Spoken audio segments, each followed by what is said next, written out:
ரிஷபராசி அன்பர்களே, எதிலும் பொறுமையை கடைப்பிடிக்க வேண்டிய நாள். பிள்ளைகளால் சிறு சிறு சங்கடங்கள் ஏற்படக்கூடும். மற்றவர்களுடன் அனுசரித்து செல்வது நல்லது. வீட்டில் பராமரிப்பு செலவுகள் அதிகரிக்கும். உறவினர்களால் குடும்பத்தில் குழப்பங்கள் ஏற்பட்டு நீங்கும். வியாபாரத்தில் விற்பனை சுமாராகத்தான் இருக்கும். குடும்ப வருமானத்தை உயர்த்த முற்படுவீர்கள். அக்கம் பக்கம் வீட்டாரின் ஆதரவு பெருகும். புதியவர்கள் அறிமுகமாவார்கள். உறவினர்களால் ஆதாயம் உண்டு. வியாபாரத்தில் புது தொடர்புகள் கிடைக்கும். உத்தியோகத்தில் சில நுணுக்கங்களை கற்றுக்கொள்வீர்கள். புதுமை படைக்கும் நாள்.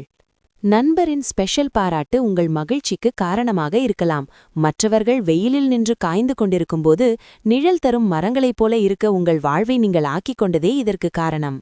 உங்களுடைய ஒரு பழைய நண்பர் இன்று வியாபாரத்தில் லாபம் ஈட்டுமாறு உங்களுக்கு அறிவுரை வழங்கலாம். இந்த ஆலோசனையை நீங்கள் பின்பற்றினால் நீங்கள் நிச்சயமாக பணம் பெறுவீர்கள். குடும்பத்தினருடன் சமூக நிகழ்ச்சிகளில் பங்கேற்பது அதிக இன்பமயமாக இருக்கும். இன்று உங்கள் துணை மீது கொண்ட காதலை உங்களை சுற்றியுள்ள அனைத்திலும் உணர்வீர்கள். இது மிக அழகான மற்றும் சிறப்பான நாளாகும். இன்று மாணவர்கள் தங்கள் வேலையை நாளைக்கு ஒத்திவைக்க கூடாது. உங்களுக்கு இலவச நேரம் கிடைக்கும்போதெல்லாம் உங்கள் வேலையை முடிக்கவும். இது உங்களுக்கு நல்லது. உடல் ரீதியான நெருக்கம் உங்களுக்கு உங்கள் துணைக்கு இடையே இன்று சிறப்பாக இருக்கும். இன்று உங்கள் மனதில் சோகம் இருக்கும். காரணம் என்னவென்று உங்களுக்கு தெரியாது. கிருத்திகை நட்சத்திரத்தில் பிறந்தவர்களுக்கு திடீர் செலவுகளால் கையிருப்பு கரையும்.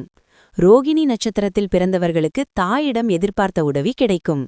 மிருகசீரிடம் நட்சத்திரத்தில் பிறந்தவர்களுக்கு எதிர்பார்த்த நல்ல செய்தி கிடைக்கக்கூடும்.